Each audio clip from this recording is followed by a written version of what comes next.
নবীজি সাল্লাল্লাহু আলাইহি ওয়াসাল্লামের স্ত্রীদের মধ্যে কার হাত সবচেয়ে বেশি লম্বা ছিল? রাসূল সাল্লাল্লাহু আলাইহি ওয়াসাল্লামের স্ত্রীদের কেউ কেউ তাকে জিজ্ঞেস করলেন, আমাদের মধ্যে কে আপনার সাথে প্রথমে মিলিত হবেন, অর্থাৎ আপনার মৃত্যুর পর কে প্রথম মৃত্যুবরণ করবে?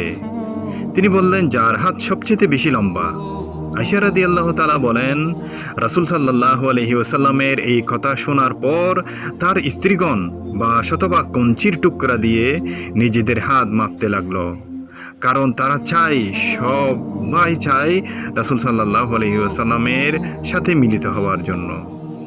রাসূল সাল্লাল্লাহু আলাইহি ওয়াসাল্লামের স্ত্রী সাউদা রাদিয়াল্লাহু এর হাত সবচেয়ে বেশি লম্বা ছিল, কিন্তু এর পর আমরা জানতে পারলাম তার হাত লম্বা অর্থ দান সদকা বেশি করে করা। আর আমাদের মধ্যে যিনি সবার আগে তার সাথে মিলিত হলেন তিনি জয়নাব। দান সদকা তিনি খুবই ভালোবাসতেন। জয়নাব রাদিয়াল্লাহু তাআলার হাত সবচাইতে বেশি লম্বা ছিল, এর মানে হচ্ছে দান সদকা বেশি করতেন।